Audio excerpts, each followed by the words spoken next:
नमस्कार दोस्तों, मैं अमन स्वागत करता हूं आपके अपने YouTube चैनल एजुकेशन हब पे। यह बिहार शिक्षक भर्ती के NCERT based question answer series के विज्ञान का 8वां क्लास है और हम देख रहे हैं कक्षा 8 के विज्ञान को। और आज के इस वीडियो में हम देखेंगे इन विभिन्न चैप्टरों को, पौधों और जंतुओं का संरक्षण, कोशिका संरचना एवं प्रकार, जंतु में जनन, किशोरा अवस्था की ओर, बल तथा ताप, घर्षण, ध्वनि, विद्युत धारा के रासायनिक प्रभाव से संबंधित क्वेश्चन आंसर को, जो कि एनसीईआरटी पर आधारित होंगे। तो चलिए शुरू करते हैं बिना किसी देरी के। तो यहाँ पहला क्वेश्चन है कि वनों उन्मूलन से होने वाले प्रभावों के संदर्भ में निम्नलिखित में से कौन सा सही नहीं है। तो मतलब वनों के काटने से इनमें से कौन सा सही नहीं है। तो पहला कह रहा है कि पृथ्वी के तापमान के स्तर में वृद्धि होती है, ये भी आपका सही है। अगला कह रहा है कि भू जल स्तर नीचे चला जाता है, ये भी सही है। तीसरा कह रहा है आपका कि मृदा के गुण अप्रभावित रहते हैं, तो ये गलत है, क्योंकि बेसिक तौर पे वनों के काटने से मृदा का गुण क्या होता है, प्रभावित होता जाता है। और अगला कह रहा है कि मृदा की जल धारण क्षमता घट जाती है, तो ये भी आपका सही है। तो कह रहा है कि कौन सा सही नहीं है, तो सी वाला सही नहीं है, बाकी सारे के सारे वनों के काटने से सारे प्रभाव हमें देखने को मिलते हैं। अगला जो क्वेश्चन कह रहा है वो कह रहा है आपका कि निम्नलिखित कथनों पर विचार कीजिए और यहाँ पे कह रहा है कौन सा सही है। तो पहला कह रहा है कि किसी विशेष क्षेत्र में पाए जाने वाले पेड़ पौधे एवं जीव जंतु क्रमशः उस क्षेत्र के वनस्पति जात यानी कि फ्लोरा और प्राणी जात यानी कि फौना कहलाते हैं, ये बिल्कुल आपका सही है। दूसरा कह रहा है कि पौधे एवं जंतुओं की वह प्रजाति जो किसी विशिष्ट क्षेत्र के रूप से पाई जाती है उसे हम लोग विशेष क्षेत्र विशेष के स्थानिक प्रजाति के रूप में कहते हैं। तो ये भी सही, जो किसी विशिष्ट क्षेत्र में पाई जाती है उनके अलावा कहीं अन्य जगहों पे नहीं पाई जाती है, उसे हम लोग स्थानिक प्रजाति के नाम से जानते हैं। तो इस प्रकार से दोनों के दोनों स्टेटमेंट आपके सही हैं, तो आपका सही ऑप्शन होता है सी। अगला जो कह रहा है वह कह रहा है कि निम्नलिखित में से मतलब कि वनस्पति जात और प्राणी जात तथा उनके आवासों के संरक्षण हेतु क्षेत्र चिन्हित किए जाते हैं और इन संरक्षित क्षेत्रों के संबंध में निम्नलिखित कथनों में से कौन सा सही सुमेलित है। और यहाँ पे कह रहा है कि सही उत्तर का चयन कीजिए। तो पहला कह रहा है अभ्यारण्य। तो अभ्यारण्य वह क्षेत्र है जहाँ प्राणी एवं जंतुओं को मारना या उनका शिकार करना अथवा उनको पकड़ना पूर्ण रूप से निषिद्ध होता है, यह बिल्कुल आपका सही है। दूसरा कह रहा है कि राष्ट्रीय उद्यान के बारे में कि राष्ट्रीय उद्यान वन जीव के विकास के लिए आरक्षित क्षेत्र जहाँ वे स्वतंत्र रूप से आवास एवं प्राकृतिक संसाधनों का उपयोग कर सकते हैं, तो ये भी राष्ट्रीय उद्यान के बारे में स्टेटमेंट सही है। और तीसरा कह रहा है जैवमंडल आरक्षित क्षेत्र के बारे में। तो जैवमंडल आरक्षित क्षेत्र वह क्षेत्र है जहाँ पर वन्य जीवन, पौधों एवं जंतुओं और उसके क्षेत्र के आदिवासियों के पारंपरिक ढंग से जीवन यापन हेतु विशाल संरक्षित क्षेत्र को हम क्या कहते हैं, जैवमंडल आरक्षित क्षेत्र कहते हैं। तो आपका तीसरा वाला भी सही है। तो इस प्रकार से आप देखेंगे तीनों के तीनों स्टेटमेंट सही हैं और इस प्रकार से आपका सही ऑप्शन होता है डी वाला। अगला क्वेश्चन है कि पंचमढ़ी जैवमंडल आरक्षित क्षेत्र के संदर्भ में निम्नलिखित प्रश्न कथनों पर विचार कीजिए और कह रहा है उपयुक्त कथनों में से कौन सा सही है। तो यहाँ पर अगर बात करते हैं कि इसके अंतर्गत पेंच नामक एक राष्ट्रीय उद्यान तथा बोरी एवं पंचमढ़ी नामक दो वन्य जीव अभ्यारण्य आते हैं। ये पंचमढ़ी के बारे में कह रहा है, तो ये आपका गलत है। क्यों गलत है हम बताएंगे। पेंच और जो आपके बोरी जो राष्ट्रीय उद्यान और जैवमंडल आरक्षित क्षेत्र हैं कहाँ पर हैं, इसलिए यहाँ पे गलत होता है। दूसरा कह रहा है विसन भारतीय विशाल गिलहरी तथा उड़ने वाली गिलहरी इस क्षेत्र के स्थानीय प्राणी हैं, तो ये भी आपका ये तो आपका सही होता है। दूसरा कह रहा है कि इस क्षेत्र में से चट्टान में आवास और शैल चित्रकला के रूप में मानवीय गतिविधियां के प्राग ऐतिहासिक काल के साक्ष्य मिले हैं, तो ये भी आपका सही। तो आपका सही होता है दूसरा और तीसरा वाला। तो इस प्रकार से आप देखेंगे कि बी वाला ऑप्शन आपका सही है। पहला क्यों गलत है, तो इसके बारे में आपको बताऊं कि पंचमढ़ी जैवमंडल आरक्षित क्षेत्र में सतपुड़ा नामक एक राष्ट्रीय उद्यान है तथा बोरी एवं पंचमढ़ी नामक दो बेसिक तौर पर वन्य जीव अभ्यारण्य आते हैं। तो यहाँ पर जो कह रहा है कि पेंच नहीं आता है, पंचमढ़ी के अंतर्गत क्या आता है, आपका सतपुड़ा आता है। तो इस प्रकार से आपका पहला वाला स्टेटमेंट गलत है, बाकी सारे के सारे आपके स्टेटमेंट सही हैं। अगला कह रहा है रेड डाटा बुक के संदर्भ में निम्नलिखित कथनों पर विचार कीजिए और कह रहा है कि कौन सा सही है। तो अब यहाँ पे इसके बारे में जानते हैं। तो यहाँ पे कह रहा है कि यह वह पुस्तक है जिसमें सभी विशेष स्थानिक स्पीसीज का रिकॉर्ड रखा जाता है, तो यह गलत है, क्योंकि मैं आपको कहूँ कि बताऊंगा क्यों, क्योंकि स्थानिक नहीं रहते हैं, सभी लोग रहते हैं। दूसरा कह रहा है कि यह वह पुस्तक है जिसमें जैवमंडल आरक्षित क्षेत्रों का रिकॉर्ड रखा जाता है, तो ये भी गलत है। क्यों गलत है आगे हम आपको बताते हैं। तीसरा कह रहा है कि यह वह पुस्तक है जिसमें सभी संकटग्रस्त प्रजातियों का रिकॉर्ड रखा जाता है, तो सही एक्सप्लेन रेड डाटा बुक का आपका तीसरा कर रहा है। इस प्रकार से आपका सही ऑप्शन होता है सी वाला, कि केवल तीसरा आपका सही है। तो आपको आपको मैंने बताया कि बेसिक तौर पे रेड डाटा बुक ऐसी बुक है जिसमें सभी संकटग्रस्त प्रजातियों के रिकॉर्ड रखे जाते हैं। उनमें पौधे, जंतु और अन्य प्राणी जातों के लिए भी अलग अलग रेड डाटा बुक मतलब कि रेड डाटा बुक के अंतर्गत अलग अलग, ठीक है, आपके जीव जंतुओं को रखे जाते हैं। इसमें पौधे भी रहते हैं, जंतु भी रहते हैं और अन्य प्रकार के छोटे मोटे कीड़े मकोड़े भी इसमें रखे जाते हैं। तो इस प्रकार से पहला और दूसरा आपका गलत है। इसमें स्थानिक नहीं रहता है, सभी प्रकार के रहता है, मतलब कि स्थानिक हो, देशज हो या विदेशज हो, सभी प्रकार के जीव जंतु रहते हैं। और इसमें केवल जैव मंडल आरक्षित के नहीं रहते हैं, इसमें अभ्यारण्य के भी रहते हैं, राष्ट्रीय उद्यान के भी रहते हैं, सभी प्रकार के रहते हैं। इस प्रकार से दोनों स्टेटमेंट आपके गलत हुए हैं। अगला कह रहा है कि निम्नलिखित में से कौन सा परितंत्र का हिस्सा है। तो यहाँ पे परितंत्र के अगर हिस्से की बात करें तो पेड़ पौधे भी परितंत्र के अंतर्गत शामिल होते हैं, सभी प्राणी एवं सूक्ष्म जीव भी परितंत्र के अंतर्गत आते हैं और अजैव घटक भी आते हैं। मतलब अजैव घटक का मतलब कि जो जलवायु, मिट्टी, ये सारी वायु, ये सारे के सारे अजैव घटक हैं। तो परितंत्र में जैव और अजैव दोनों घटकों को शामिल किया जाता है। तो ये दोनों के दोनों आपके जैव घटक के अंतर्गत आते हैं। मृदा हो गया, वायु हो गया, प्रकाश हो गया, जल हो गया, मिट्टी हो गया, ये सारे अजैव घटक के अंतर्गत आते हैं। तो इस प्रकार से आप कह सकते हैं कि परितंत्र में सभी घटकों को शामिल किया जाता है। तो आपका सही ऑप्शन होता है डी। तो यहाँ पे आपका अगला क्वेश्चन है कि कोशिका के संदर्भ में निम्नलिखित कथनों पर विचार कीजिए। तो यहाँ पे कह रहा है आपका कि यह किसी जीव की सूक्ष्मतम जीवित संरचना है। यह बिल्कुल सही है। कोशिका को जीवों की कार्यात्मक और संरचनात्मक इकाई कहा जाता है, इसलिए पहला वाला स्टेटमेंट सही है। दूसरा कह रहा है कि सर्वप्रथम कोशिका की खोज रॉबर्ट कुक के द्वारा की गई थी। तो यह गलत है, क्योंकि कोशिका की खोज सर्वप्रथम किसने किया था? रॉबर्ट हुक ने किया था, ना कि कुक ने किया था। तो इस प्रकार से, और समय कब था आपका? 1665 में। तो इस प्रकार से दूसरा वाला स्टेटमेंट आपका गलत है। और तीसरा कह रहा है कि सबसे छोटी कोशिका जीवाणु कोशिका तथा सबसे बड़ी कोशिका जो होती है वो शुतुरमुर्ग के अंडे में पाई जाती है। तो तीसरा वाला स्टेटमेंट आपका सही। तो इस प्रकार से आप देख सकते हैं कि पहला और तीसरा आपका सही है। तो सही ऑप्शन होता है बी वाला।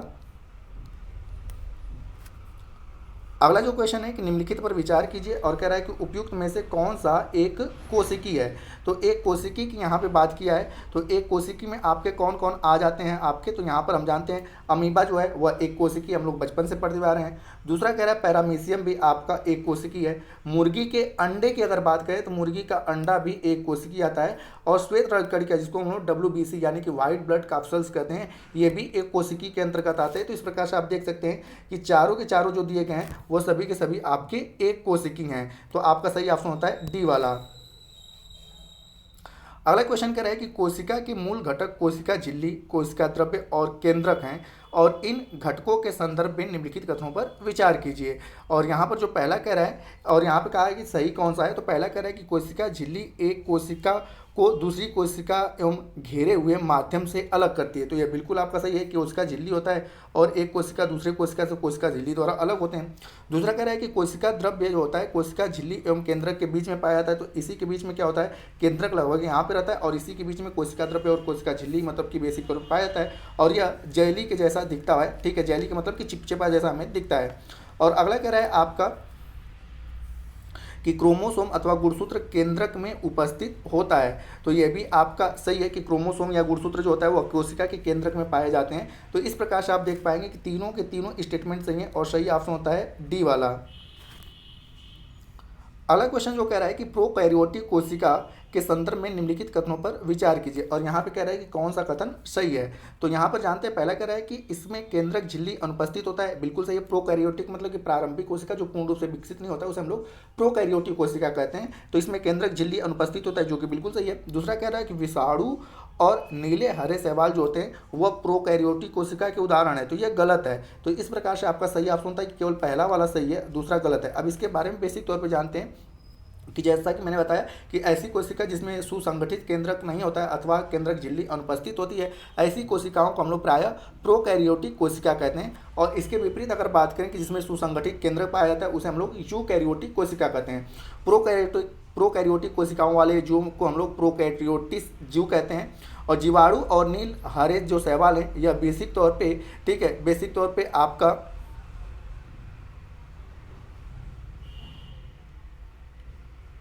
जीवाणु जो अगर बात करें, ठीक है, तो जीवाणु जो मतलब कि सॉरी विषाणु और नील हरे शैवाल, तो बेसिक तौर पे यहाँ पे जो होता है कि नील हरे शैवाल तो आपके प्रोकैरियोटिक कोशिका के उदाहरण हैं। ठीक है, प्रोकैरियोटिक कोशिका के उदाहरण कौन आते हैं? तो नील हरे शैवाल और जीवाणु आते हैं।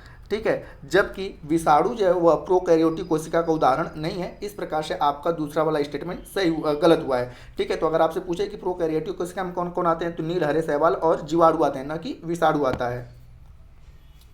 अगला क्वेश्चन है आपका कि पादप और जंतु कोशिकाएं एक दूसरे से भिन्नता रखते हैं, इन भिन्नता के संदर्भ में निम्नलिखित कथनों पर विचार कीजिए। और कह रहा है कौन सा कथन सही है।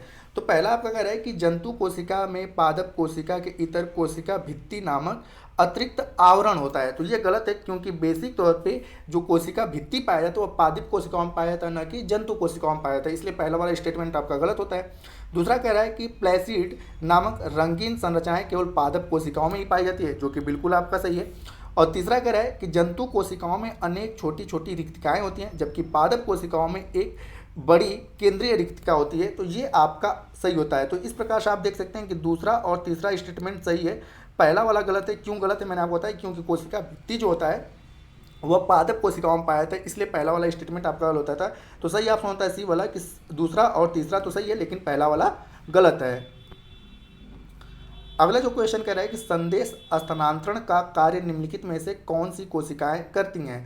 तो संदेश स्थानांतरण की अगर बात करें तो जो लंबी शाखान्वित तंत्रिका कोशिका होती हैं वह बेसिक तौर पे संदेश स्थानांतरण का कार्य करती हैं। तो आपका सही ऑप्शन होता है बी। अब बात करते हैं इसके बारे में कि मानव शरीर में अनेक प्रकार की कोशिकाएं होती हैं जो कार्य और आकृति में एक दूसरे से भिन्न होती हैं। संदेश प्राप्त करके उसके स्थानांतरण का कार्य जो होता है वह बेसिक तौर पे लंबी शाखान्वित तंत्रिका कोशिकाओं के द्वारा की जाती है। और यह कोशिकाएं मतलब कि आकार में क्या होती हैं, लंबी होती हैं तथा सांख्वित होती हैं, मतलब अलग अनेक सारी इसमें शाखाएं निकली होती हैं। इस प्रकार रक्त कोशिका गोला तथा पेशी कोशिकाएं बेसिक तौर पे जो होती है तर्कु रूपी होती हैं। और पादप कोशिकाओं में अमीबा एक ऐसी कोशिका है जिसकी आकृति जो होती है वह अनियमित होती है।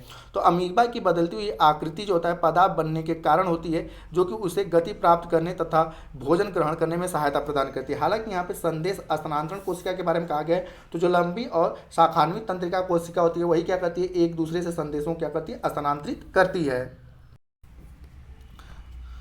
अगला क्वेश्चन है कि लैंगिक हार्मोन अंतःस्रावी ग्रंथियों द्वारा स्रावित किए जाते हैं, इनके संदर्भ में निम्नलिखित कथनों पर विचार कीजिए।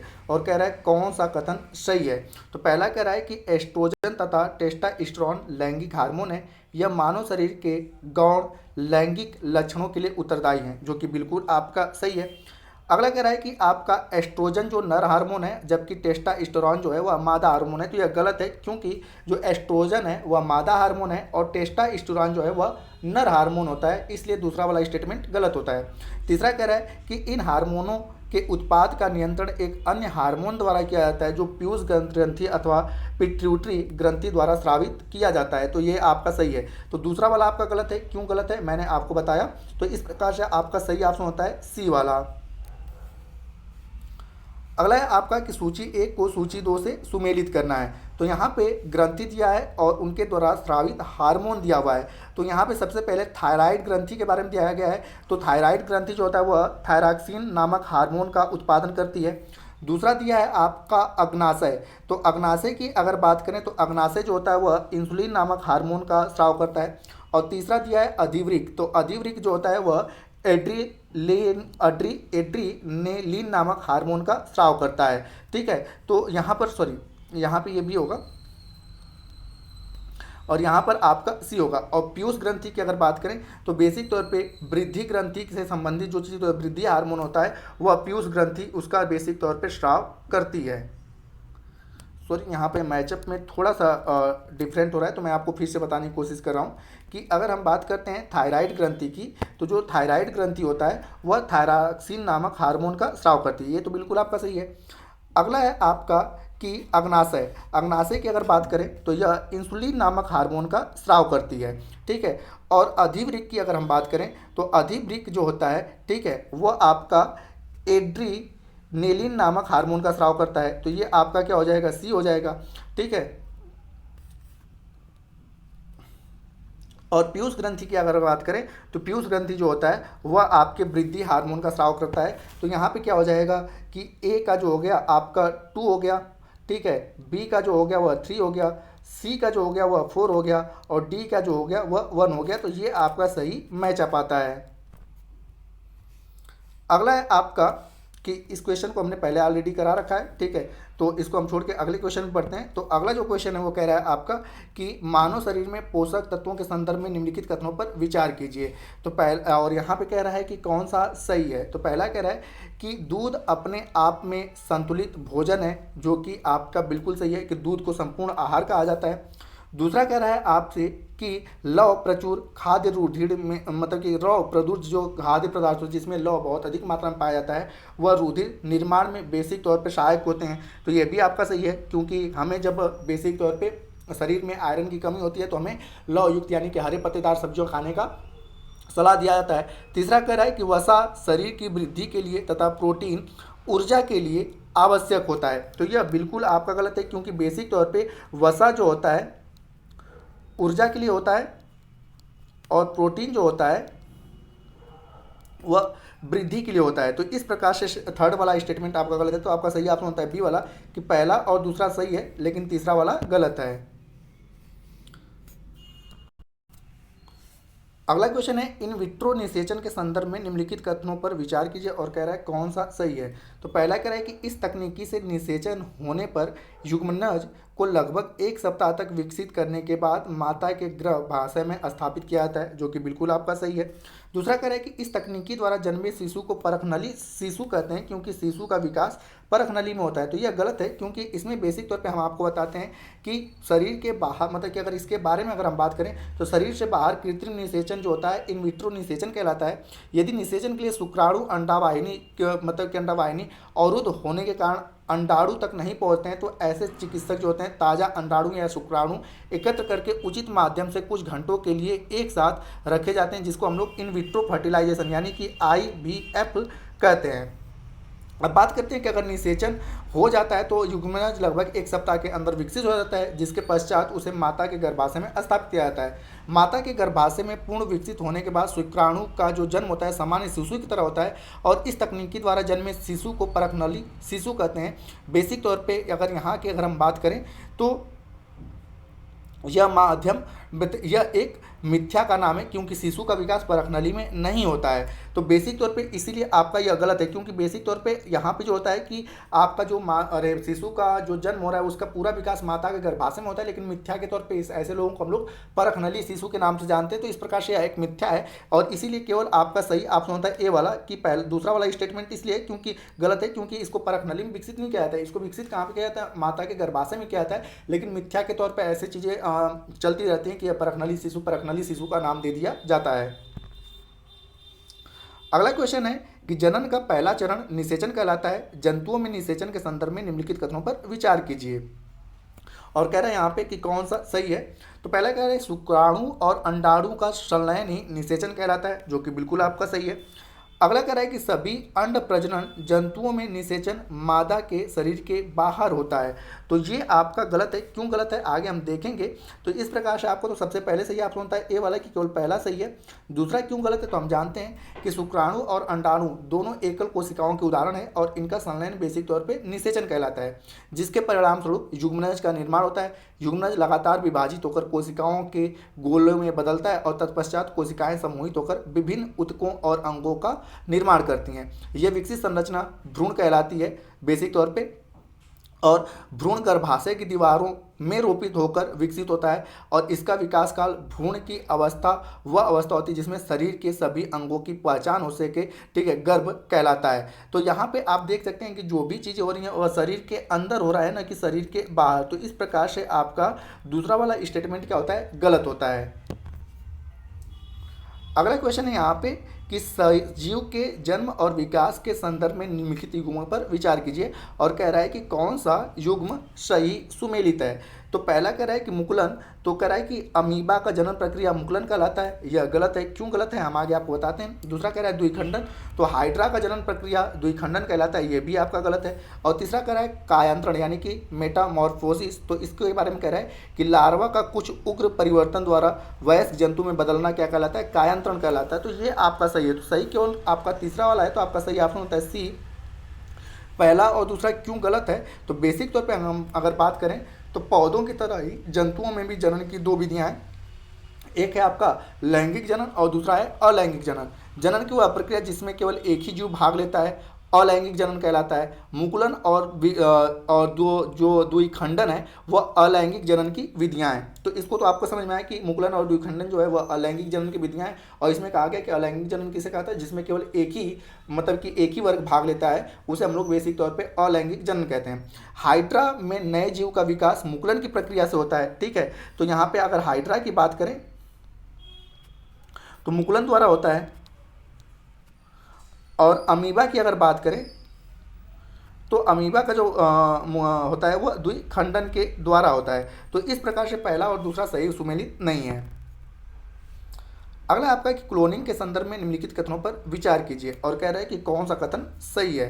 तो यहाँ पर जानते हैं कि यह किसी समरूप कोशिका या किसी अन्य जीवित भाग अथवा संपूर्ण जीव के कृत्रिम रूप से उत्पन्न करने की प्रक्रिया है, जो कि बिल्कुल आपका सही है। दूसरा कह रहा है कि सर्वप्रथम सफलतापूर्ण उत्पन्न क्लोन का नाम डॉली रखा गया था, वह एक मादा भेड़ थी, यह भी आपका सही है।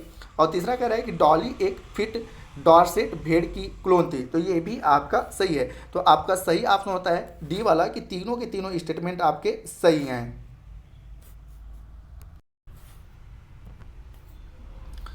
अगला क्वेश्चन कह रहा है आपका कि निम्नलिखित बलों में से कौन से असंपर्क बल के उदाहरण है, यानी कि नॉन कंटेंट बल के उदाहरण है। तो अगर यहाँ पे नॉन कंटेंट बल की अगर बात करें तो चुंबकीय बल जो है वह असंपर्क बल का उदाहरण है। उसके बाद स्थिर वैद्युत बल भी असंपर्क बल का उदाहरण है। और उसके बाद अगर हम बात करें गुरुत्वाकर्षण बल भी असंपर्क बल का उदाहरण है। इसके अलावा घर्षण बल और पेशी बल जो हैं वह संपर्क बल के उदाहरण के अंतर्गत आते हैं। तो इस प्रकार से आप देखेंगे दूसरा, तीसरा और चौथा जो है वो असंपर्क बल के उदाहरण है। तो आपका सही ऑप्शन होता है बी वाला। अब जानते हैं इनके बारे में कि मतलब जैसा मैंने बताया कि यह वस्तु के संपर्क में न होने पर भी बेसिक तौर पे कार्य करते हैं, उसे हम लोग क्या कहते हैं, असंपर्क बल कहते हैं। और संपर्क बल किसे कहते हैं कि जब तक वह वस्तु संपर्क में नहीं रहेगी तब तक वह कार्य नहीं करेगा। जैसे घर्षण बल, जब तक आप किसी सतह के संपर्क में नहीं आएंगे तब तक वह कार्य नहीं करेगा। उसी प्रकार से पेशी बल है कि जब तक कोई वस्तु उसके संपर्क में नहीं आएगा तब तक वह कार्य नहीं करेगा। तो ऐसे बल को हम लोग संपर्क बल कहते हैं, और जो बिना संपर्क के ही काम करते हैं उन्हें हम लोग असंपर्क बल के नाम से जानते हैं। तो आपका सही ऑप्शन होता है बी। अगला क्वेश्चन है कि गुरुत्व बल के संदर्भ में निम्नलिखित कथनों पर विचार कीजिए, और यहाँ पे कह रहा है कौन सा कथन सही है। तो पहला जो कह रहा है वह कह रहा है आपका कि गुरुत्व बल केवल पृथ्वी का गुण है, जो कि आपका सही नहीं है। दूसरा कह रहा है कि विश्व के सभी वस्तु एक दूसरे पर गुरुत्व बल लगाते हैं, यह बिल्कुल आपका सही है। और तीसरा कह रहा है कि गुरुत्व बल के कारण ही नदियों में पानी नीचे की ओर बहता है, तो यह भी आपका सही है। तो सही कौन सा है, दूसरा और तीसरा सही है, पहला गलत है। तो आपका सही ऑप्शन होता है तीसरा वाला सी। अब यहाँ पे बेसिक तौर पे हम बात करें कि गुरुत्व बल केवल पृथ्वी का ही गुण नहीं है, वास्तव में विश्व की सभी वस्तु चाहे वह छोटी हो या बड़ी हो, जैसा कि दूसरा वाला स्टेटमेंट करा है, सभी एक दूसरे के ऊपर बेसिक तौर पर एक बल लगाते हैं और यह गुरुत्वाकर्षण बल कहलाता है। तो इस प्रकार से पहला वाला स्टेटमेंट आपका गलत होता है। अगला क्वेश्चन है कि घर्षण के संदर्भ में निम्नलिखित कथनों पर विचार कीजिए, और कह रहा है कौन सा कथन सही है उसको सही ट्रिक करना है। तो पहला कह रहा है घर्षण से उष्मा उत्पन्न होती है, जो कि बिल्कुल सही है। आप अगर दो पेन को रगड़ें तो यहाँ पे आया लकड़ी को रगड़ के पहले क्या किया जाता था कि आग को उत्पन्न किया जाता था, तो पहला तो सही है। दूसरा कह रहा है कि कबड्डी के खिलाड़ी अपने हाथों पर मिट्टी लगाते हैं ताकि प्रतिद्वंदी खिलाड़ी को पकड़ने पर घर्षण में वृद्धि हो, तो ये भी आपका सही है। दूसरा कह रहा है कि तरलों द्वारा लगाए गए घर्षण को कर्षण कहते हैं, यह भी आपका सही है। और तीसरा कह रहा है कि सर्पी घर्षण अस्थितिकी घर्षण से कम होता है, तो चौथा वाला भी स्टेटमेंट आपका सही है। तो इस प्रकार से सही ऑप्शन होता है कि चारों के चारों स्टेटमेंट सही हैं। अगला क्वेश्चन है कि ध्वनि के संदर्भ में निम्नलिखित कथनों पर विचार कीजिए, और पहला जो कह रहा है कि यह ठोस, द्रव, गैस एवं निर्वात सभी में संचरण कर सकती है, तो यह गलत है, क्योंकि आपने पता है कि ध्वनि संचरण के लिए माध्यम की आवश्यकता होती है और यह निर्वात में गमन नहीं कर सकती है, तो इसलिए पहला वाला स्टेटमेंट आपका गलत होता है। दूसरा कह रहा है कि इसकी तीव्रता यानी कि प्रबलता डेसिबल में मापी जाती है, जो कि बिल्कुल आपका सही है। और तीसरा कह रहा है कि मानव कानों के लिए इसकी श्रव्यता की आवृत्ति यानी कि जो परास या रेंज कहलाता है लगभग 20 हर्ट्ज से 20,000 हर्ट्ज तक होती है, तो आपका तीसरा वाला स्टेटमेंट सही है। तो इस प्रकार से आप देख सकते हैं बी वाला ऑप्शन आपका सही होता है, पहला वाला गलत है, क्योंकि यह ठोस, द्रव, गैस में तो संचरण करती है लेकिन निर्वात में गमन नहीं करती, इसलिए आपका पहला वाला स्टेटमेंट गलत होता है। दूसरा कह रहा है कि ध्वनि के तारत्व के संबंध में निम्नलिखित कथनों पर विचार कीजिए। और यहाँ पर कह रहा है कि कौन सा कथन सही है। तो पहला कह रहा है कि यह ध्वनि की आवृत्ति पर निर्भर करता है, तो बिल्कुल सही है, ध्वनि का तारत्व उसकी आवृत्ति पर निर्भर करता है। दूसरा कह रहा है कि पक्षी उच्च तारत्व की ध्वनि उत्पन्न करता है, जबकि शेर का दहाड़ का तारत्व क्या होता है, मंद होता है। तो यह भी आपका सही है, जिसका तारत्व जितना, ठीक है, मतलब कि बेसिक तौर पे जिसका तारत्व जितना अधिक होगा उसकी आवाज़ उतनी पतली होती है, और जिसका तारत्व जितना कम होगा उसकी आवाज़ उतनी क्या होती है, मोटी होती है। तो इसी कारण जब शेर का दहाड़ होता है इसका तारत्व क्या होता है, कम होता है। अगला कह रहा है समानतः महिलाओं की आवाज़ पुरुषों की अपेक्षा अधिक तारत्व वाली होती है, तो इसीलिए महिलाओं की आवाज़ क्या होती है, पतली होती है, क्योंकि उनका तारत्व क्या होता है, अधिक होता है। तो इस प्रकार से तीसरा वाला भी ऑप्शन आपका सही होता है। सही ऑप्शन होता है डी, कि तीनों के तीनों स्टेटमेंट आपके सही हैं। अगला जो क्वेश्चन है यह है कथन और कारण से। तो यहाँ पे कथन कह रहा है कि खाद्य पदार्थों के भंडारण में उपयोग किए जाने वाले टीन के डब्बों में लोहे के ऊपर टीन का विद्युत लेपन किया जाता है, जो कि बिल्कुल सही है। और यहाँ पे कारण ये बताया है कि टीन का लेपन लोहे के ऊपर इसलिए किया जाता है क्योंकि टीन जो होता है लोहे से कम क्रियाशील होता है। तो ये कारण भी आपका सही बता रहा है, इसलिए कथन और कारण दोनों सही हैं। और कारण जो है वह कथन का सही स्पष्टीकरण कर रहा है, तो आपका सही ऑप्शन होता है ए। दूसरा भी जो क्वेश्चन है वह कथन और कारण से है। कथन यहाँ पे कह रहा है कि पुलों तथा स्वचालित वाहनों को प्रबल बनाने के लिए उपयोग में लाए गए लोहे में संचारित तथा जंग लगने की प्रवृत्ति होती है। तो बेसिक तौर पे ये होता है कि जो लोहे होते हैं, लोहे में क्या होता है, संचारित होने तथा जंग लगने की प्रवृत्ति होती है। ये आपका बिल्कुल सही है। दूसरा जो कह रहा है कि संक्षारण तथा जंग लगने से बचाने के लिए लोहे पर विद्युत लेपन तथा जिंक की परत निक्षेपित की जाती है। तो कारण भी आपका सही है, लेकिन यहाँ पे कह रहा है कि इसमें जंग लगने की प्रवृत्ति क्यों होती है, इसकी व्याख्या करनी चाहिए थी। तो यहाँ पर कारण ने उसकी व्याख्या नहीं किया, यह कहा गया कि उसको रोकने के लिए इसका प्रयोग किया जाता है। तो इस प्रकार से कथन और कारण तो सही है, लेकिन कारण कथन का सही स्पष्टीकरण नहीं कर रहा है, क्योंकि कारण को यह बताना चाहिए था कि यह जंग क्यों लगता है। तो यह अगर इसके बारे में बताता तो कारण भी आपका, ठीक है, सही स्पष्टीकरण करता है। तो इस प्रकार से आपका सही ऑप्शन होता है बी वाला, कि कथन और कारण दोनों तो सही है, लेकिन कारण जो है वह कथन का सही स्पष्टीकरण नहीं कर रहा है। तो दोस्तों ये था कक्षा 8 के विज्ञान का 8वां क्लास। 9वां क्लास में, ठीक है, जो इसका 9वां क्लास रहेगा उसमें कक्षा 8 के विज्ञान को पूर्ण रूप से समाप्त करके हम लोग आएंगे नागरिक शास्त्र पे, और उसके बाद अर्थशास्त्र को हम पढ़ेंगे, जो कि 6 से 8 तक के अध्यायों पर आधारित रहेगा। उसके बाद अगर आपका समय रहता है तो फिर हम लोग 9, 10 और इस प्रकार से, ठीक है, हम लोग एनसीईआरटी के क्वेश्चन आंसर को करेंगे। तो उम्मीद करता हूं कि आपको यह वीडियो पसंद आया होगा। वीडियो पसंद आया तो वीडियो को लाइक करें, कमेंट करें तथा अपने दोस्तों के साथ शेयर करें, और चैनल पर आए तो चैनल को सब्सक्राइब अवश्य करें। तथा इस पीडीएफ को प्राप्त करने के लिए आप हमारे टेलीग्राम से जुड़ सकते हैं, जिसका लिंक वीडियो के डिस्क्रिप्शन में दिया हुआ है। तो वीडियो के अंत तक बने रहने के लिए धन्यवाद। मिलते हैं जल्दी नेक्स्ट वीडियो में।